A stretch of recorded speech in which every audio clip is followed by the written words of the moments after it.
नमस्कार दोस्तों, welcome you in this awesome series संविधान की समझ।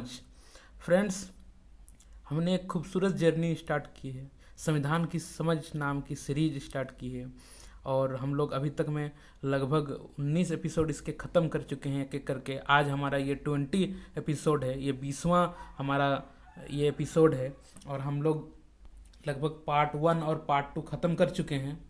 तो अब हम लोग आगे बढ़ेंगे। लेकिन दोस्तों, इस बार हम थोड़ा सा लेट आए हैं, लेकिन मेरी व्यवस्था थी थोड़ा, लेकिन उससे इस दरमियान आपकी जो बेचैनी थी, आपने जो मैसेज कर करके हमें अगले एपिसोड लाने के लिए कहा, और ये आपकी जिज्ञासा को दिखाता है, ये आपकी संविधान के प्रति निष्ठा को दिखाता है और पढ़ाई के प्रति समर्पण की दिशा को बताता है। सो फ्रेंड्स, हम लेकर आए हैं। अभी अभी लगातार चलते रहेगा। थोड़ा 2 दिन, हर तीसरा दिन में लेकर आता हूँ। थोड़ा मेरी भी व्यवस्था रहती है, तो so please cooperate me. Okay, next, this is about me something Mukesh Kumar. दोस्तों, हमने आपको यहाँ लिख दिया है ब्लॉग्स ऑन प्रेजेंट पास्ट। अच्छा, ये कुछ ब्लॉग भी हम लिखते हैं अपने ब्लॉग स्पॉट में, जिसमें प्रेजेंट टू पास्ट नाम से communication, foreign policy analysis in the FV page इतना। और जो फॉरेन पॉलिसी से रिलेटेड आप करंट अफेयर से जुड़े रहना चाहते हैं, तो आप हमारे फेसबुक पेज @mukesh kumar_the_analysis.com से भी आप जुड़े रह सकते हैं। तो okay, now friends, this is constitution. Okay, recap. Part 2 of Indian constitution complete. हमने दोस्तों पार्ट 1 और पार्ट 2 एपिसोड के ख़त्म कर चुके हैं। आप उसको please please please do revision more times. आप उसको प्ले कीजिए। एक बार में एपिसोड समझ में नहीं आएगा।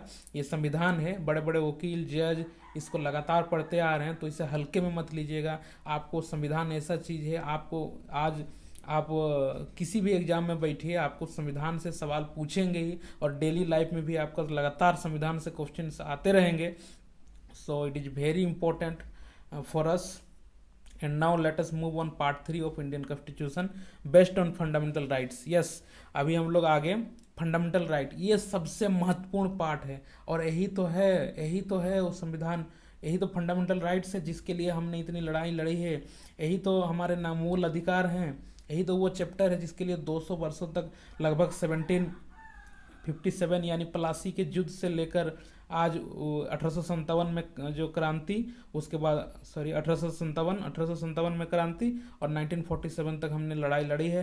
फंडामेंटल राइट्स, ये क्या है मूल अधिकार, कैसे इसको ये हमारे लिए इम्पोर्टेंट है, इस सारे बारे में चर्चा होगी। ये पार्ट 3 यानी कॉन्स्टिट्यूशन। मैंने आपको संविधान बताते टाइम बताया था कि 22 भाग हैं, 12 अनुसूचियां हैं, और इसके कई अपेंडिक्स भी हैं। तो इसको हमने एक एक करके प्रयास किया है आगे। तो आज हमारा टॉपिक होगा पार्ट 3, पार्ट 3 उसका पढ़ने का। लेकिन उससे पहले राइट्स क्या है ये हमको जानना बहुत ज़रूरी है। अधिकार क्या है ये जानना बहुत ज़रूरी है। तो दोस्तों, most essential needs in life, ये सबसे जीवन में सबसे अधिक आवश्यकता होगी आपको लिबर्टी की, आपको राइट्स की, क्योंकि जो व्यक्तित्व विकास के लिए अधिकार का होना बहुत ज़रूरी होता है। और अधिकार कैसा होगा, मतलब एक व्यापक क्षेत्रों में, इसके व्यापक अर्थ में माना जाएगा कि व्यापक क्षेत्रों में अपने चुनाव की स्वतंत्रता यानी चॉइस, फ्रीडम ऑफ चॉइस, तो आपका मूल अधिकार मतलब राइट्स होना चाहिए, आपका अधिकार होना चाहिए। तो ये पार्ट 3 में फंडामेंटल राइट्स दिया हुआ है। इसको अनुच्छेद 12 से लेकर 35 तक आपको बार बार ये याद हो जाएगा, याद करने का दरकार नहीं पड़ेगा। और फंडामेंटल राइट्स आपको सीधे सवाल भी आते हैं कि संविधान के कौन से पार्ट में आपको मूल अधिकार दिए गए हैं, तो आप सीधा कहिए कि पार्ट 3 संविधान के भाग 3 में मूल अधिकार दिए गए हैं, जहां आर्टिकल 12 से लेकर 35 तक यानी अनुच्छेद 12 से 35 तक मूल अधिकार की बात की गई है। तो इसमें हम आएंगे एक एक करके, बट देखिए 12-13 को मैं डिटेल से फिर आऊँगा, लेकिन फिर अभी हल्का बता देता हूँ, क्योंकि एक सीक्वेंस होना चाहिए पढ़ाने का। जब तक एक सीक्वेंस बताने का नहीं होगा तो आपको याद नहीं रख पाएंगे। तो मूल अधिकार देखिए 12 से 35 तक में कुल 6 मूल अधिकार दिए गए हैं, 1 2 3 4 5 6 करके। तो उसमें से आर्टिकल 32 का जो मैं पहले बताऊंगा, तो 12 और 13 में मूलतः मूल अधिकार नहीं है। इसमें खाली 12 में डेफिनेशन बताया गया है। Article 12 is related to state concept same as article 1। मैंने आर्टिकल 1 में आपको स्टेट की परिभाषा बताई थी, राज्य कौन होगा ये बताया था। आप प्लीज़, नहीं तो फिर उसको दूसरे एपिसोड में शायद है, तो दूसरे एपिसोड को आप एक बार देख लीजिएगा। आर्टिकल 13 में प्रिंसिपल ऑफ इक्लैप्सिस और यानी अच्छादान का सिद्धांत और प्रिंसिपल ऑफ सेवरेबिलिटी यानी पृथक्करण का सिद्धांत क्या है, आर्टिकल 13, ये आर्टिकल 13(1) में है और ये आर्टिकल 13(2) में ये बात बताई गई है, पृथक्करण का सिद्धांत। तो इसको मैं बाद में क्लियर करूंगा, लेकिन पहले आपको ये अधिकार क्या है, अधिकार दोनों लीगल राइट्स और मौलिक अधिकार में डिफरेंस क्या है, मैं ये आपको थोड़ा बताने का अभी प्रयास कर रहा हूँ। तो मेन राइट्स यानी मेन राइट्स भी गिवन इन आर्टिकल 14 to 32, यानी मुख्य जो आपके अधिकार हैं वो आपको आर्टिकल 14 यानी इसमें राइट टू इक्वलिटी से लेकर आर्टिकल 32 यानी लीगल रेमेडीज, कॉन्स्टिट्यूशनल रेमेडीज क्या है, संवैधानिक उपचार का अधिकार क्या है, ये आपको 32 में, यानी मूल आपको 14 से 32 तक में दिए गए हैं, लेकिन मूल अधिकार का चैप्टर 12 से 35 तक में है। तो आप यदि इसमें मिस कर रहे हैं तो आप वो जो इंडेक्स हमने पहले पढ़ाया था उसको आप एक बार देख लीजिएगा, तो आपको सारा क्लियर हो जाएगा। तो चलिए आगे बढ़ते हैं फिर। तो 12 और 35 इसको बनने का एक मेकिंग हिस्ट्री क्या है, इसको भी हम लोग समझते हैं। मेकिंग हिस्ट्री में it is taken from USA, और ये बहुत बड़ा बात है, आप उसको याद कर लीजिए कि ये जो पार्ट 3 है उसको हम लोग अमेरिका के संविधान से लिए गए हैं। देखिए हमारा जो संविधान है वो कई सारे देशों के संविधान को पढ़कर वहाँ से वहाँ की अच्छी बातों को इसमें शामिल करके एक संपूर्ण पैकेज के रूप में बनाया गया है। तो इसी दरमियान हमने यूएसए से जो मूल अधिकार है उसको हमने अपने कॉन्स्टिट्यूशन में शामिल किया है। वैसे ही आपको डीपीएसपी आएगा तो उसको हम लोग आयरलैंड के ये से लिए हैं। फिर वही आपातकाल आएगा तो साउथ अफ्रीका से उसको लिए हैं। तो अलग अलग बातें आएंगा, मैं किसी दिन उसी को लेकर आऊँगा कि संविधान के सोर्सेज क्या हैं। मैंने आपको वादा भी किया था कि संविधान की सोर्सेज बताऊँगा, तो उस दरमियान हम ये बता देंगे। लेकिन आप फंडामेंटल राइट्स आप समझ लीजिए कि फंडामेंटल राइट्स कहाँ से आपको किस संविधान से लिए गए हैं, तो यूएसए के संविधान से लिए गए हैं। But Indian fundamental rights FR लिख दिए हैं शॉर्ट में, तो उसको फंडामेंटल राइट्स पढ़िएगा, क्योंकि बार बार इतने बड़ा मैं नहीं लिखना चाह रहा था। तो आप fundamental rights, I hope you can understand. But Indian fundamental rights differ from USA से हम लोग का जो भारत का कॉन्स्टिट्यूशनल फंडामेंटल राइट्स है वो यूएसए के अधिकार से अलग है। अलग कैसे है? रिलेटिव राइट्स के रूप में, यानी सापेक्ष अधिकार के रूप में है। भारत के जो मूल अधिकार दिए गए हैं वो एब्सोल्यूट राइट्स नहीं है, वो निरपेक्ष अधिकार नहीं है, बल्कि रिलेटिव राइट्स हैं, यानी सापेक्ष अधिकार हैं। तो आप फिर पूछिए कि रिलेटिव राइट्स और सापेक्ष राइट में अंतर क्या है। सापेक्ष अधिकार में यह है कि आपको जो अधिकार प्राप्त होंगे उसकी कुछ शर्त भी होंगी, उस शर्त को पालन नहीं करेंगे तो उसमें आपको रेस्ट्रिक्शन लगाया जाएगा।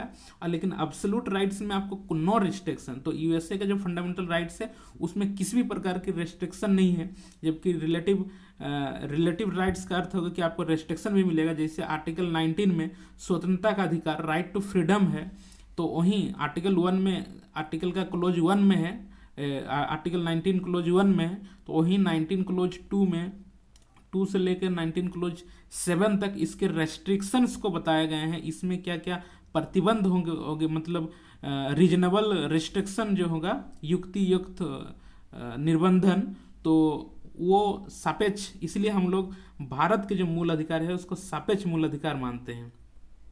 आगे रिव्यू कमेटी, देखिए इसको जब बनाया गया था तो कई अनेक समितियों का गठन किया गया था जिन्होंने अपनी अपनी अलग अलग सिफारिशें दी, है ना। जिसके बाद मूल अधिकारों की पुनः जांच के लिए जेबी कृपलानी समिति का गठन किया गया था।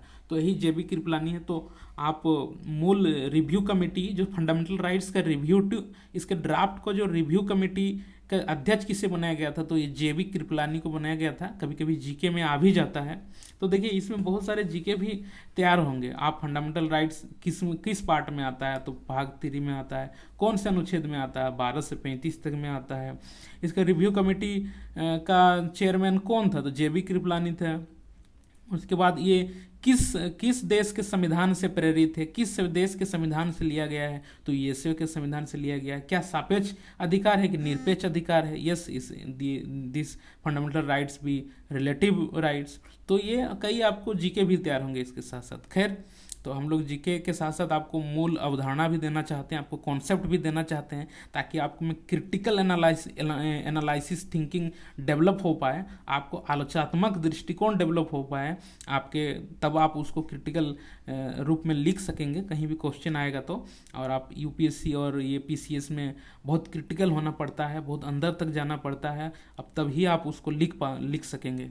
तो खैर, आप समझ रहे होंगे हम क्या। अच्छा, there is differences between fundamental rights and legal rights. देखिए, मूल अधिकार और लीगल राइट्स में कुछ डिफरेंस हैं। देखिए, समानता तो दोनों ही समानता है, दोनों ही कानूनन है ना। तो इसमें एक पूर्ण रूप से संवैधानिक है, जैसे फंडामेंटल राइट्स पूर्ण रूप से संवैधानिक है, कॉन्स्टिट्यूशनल राइट्स है, फंडामेंटल है। और लीगल राइट्स कानूनन है, वैध है, लेकिन इसमें कॉन्स्टिट्यूशनल होना जरूरी भी नहीं है। हालांकि कहीं अलग जगह कॉन्स्टिट्यूशन, जैसे डीपीएसपी के जो राइट्स होंगे आपके पास जो दिए होंगे, उसको भी संवैधानिक राइट्स कहेंगे। लेकिन इसमें अंतर क्या है, मैं इसको अंतर को भी आपको डिफरेंस यहाँ पर आपको बता देता हूँ। तो कंपैरिजन कर लेते हैं फंडामेंटल राइट्स और लीगल राइट का। फंडामेंटल राइट यानी मूल अधिकार, और लीगल राइट्स यानी कानूनन अधिकार। लीगल आप समझ रहे होंगे जो कानून वाला है। तो इसको एक सेकेंड, तो इसको फंडामेंटल, इसको समझाने के लिए मुझे ये पेंसिल लेना पड़ा। तो ये फंडामेंटल राइट्स, ये लीगल राइट। फंडामेंटल यानी कॉन्स्टिट्यूशनल राइट है, संवैधानिक अधिकार है। लीगल यानी कानूनन अधिकार।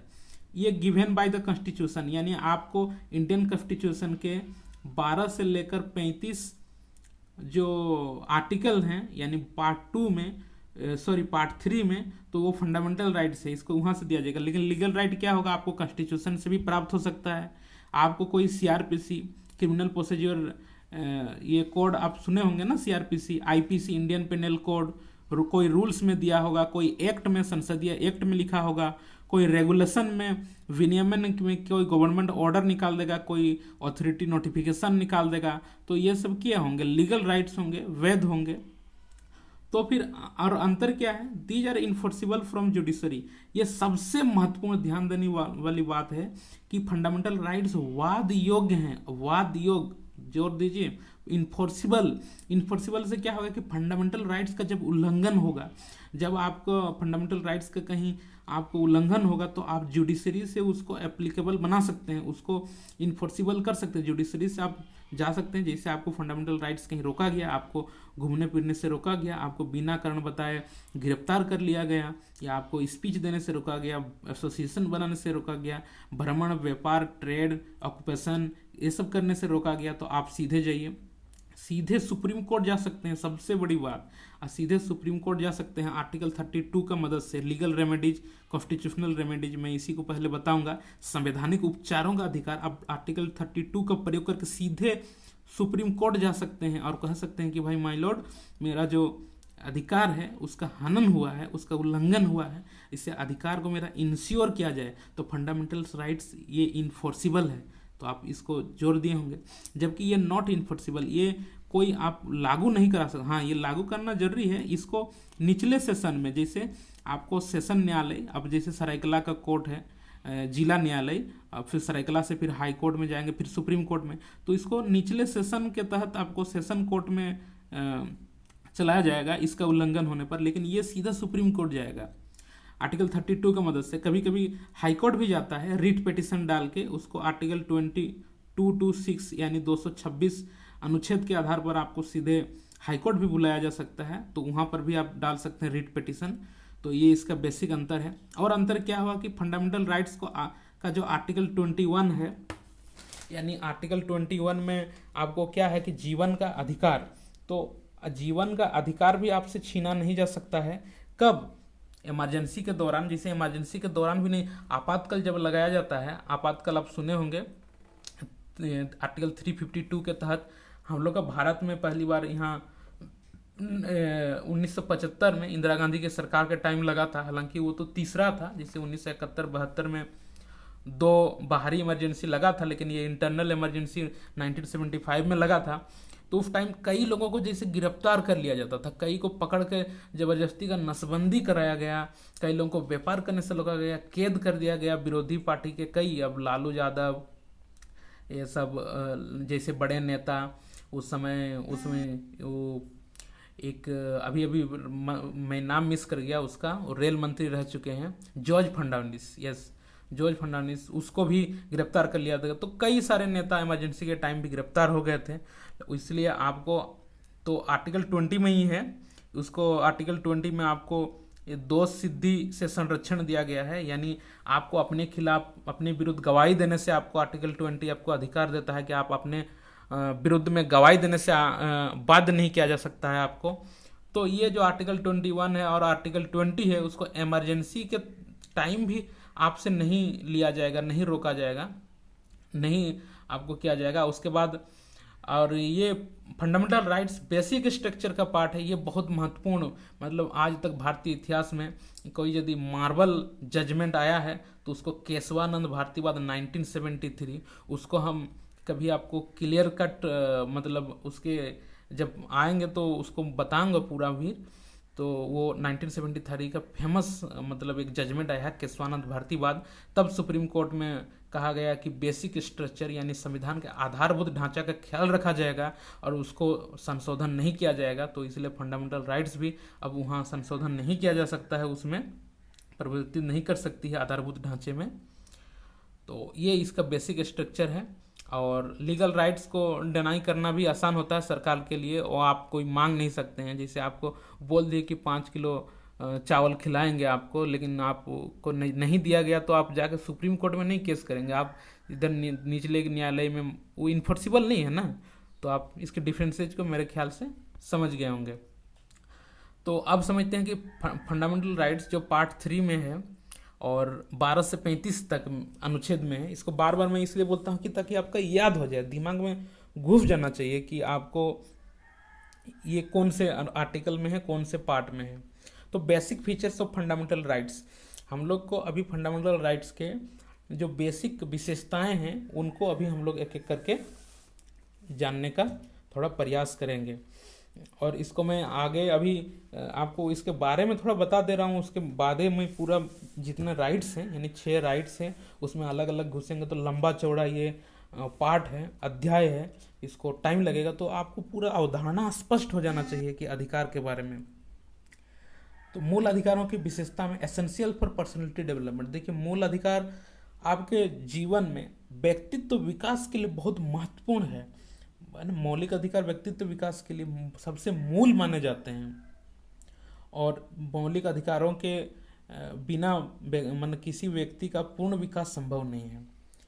फिर it is given against state, आपको ये अधिकार जो है राज्य के विरुद्ध प्राप्त होते हैं। देखिए ये यूपीएससी में भी क्वेश्चन आया था कि मूल अधिकार किसके विरुद्ध प्राप्त होते हैं, राज्य के विरुद्ध प्राप्त होते हैं, नागरिकों के विरुद्ध प्राप्त होते हैं, सरकार के विरुद्ध प्राप्त होते हैं, किसके विरुद्ध प्राप्त होते हैं। तो जब भी स्टेट आएगा तो उसके स्टेट के अंदर सरकार भी आ जाएगा, तो आपको सरकार और स्टेट के विरुद्ध में मूल अधिकार प्राप्त होते हैं। जब दूसरे एपिसोड में मैंने आपको स्टेट, सिटीजन और गवर्नमेंट के बारे में एक कॉन्सेप्ट आपको क्लियर किया था, तो स्टेट, सिटीजन और गवर्नमेंट के बीच में क्या रिलेशन होता है, तो हमने बताया था कि सिटीजन जो है राज्य जो है लोगों के सामूहिक समझौते का परिणाम है। हम लोग आपस में एक समझौता किए हैं कि भाई हम लोग अपने राइट्स को गिरवी रखेंगे स्टेट के पास, और स्टेट उसके बदले में हमें स्वतंत्रता, लिबर्टी प्रोवाइड करेगा। और हम लोग सिटीजन क्या करेगा, गवर्नमेंट को इलेक्ट करेगी और गवर्नमेंट उसके बदले में उसका कल्याण करेगा। और स्टेट क्या करेगा, स्टेट गवर्नमेंट को अपना प्रतिनिधि बनाकर लोगों में प्रशासन करने के लिए भेजेगा और निष्ठा रखेगी। गवर्नमेंट उसके बदले में स्टेट के प्रति निष्ठा रखेगी। और स्टेट समझिए सिटीजन स्टेट का स्टेट जो है सिटीजन का गार्जियन है, और उसके वो समझौता करके अपना राइट्स को रखा है, उसके बदले में ये लिबर्टी देगी। तो ये स्टेट, सिटीजन और गवर्नमेंट का कॉन्सेप्ट है, इसको आप जाकर पीछे एपिसोड 2 में भी देख सकते हैं, पूरा डिटेल से उस टाइम बताया गया था। फिर पार्ट 3 फंडामेंटल राइट्स जो 12 से 35 तक, उसमें person can move supreme court directly by article. हाँ, हमने आपको बताया था कि यही वो पार्ट है जिसके बदले जिसको आप इन्फोर्सिबल कराने के लिए सीधे सुप्रीम कोर्ट जा सकते हैं।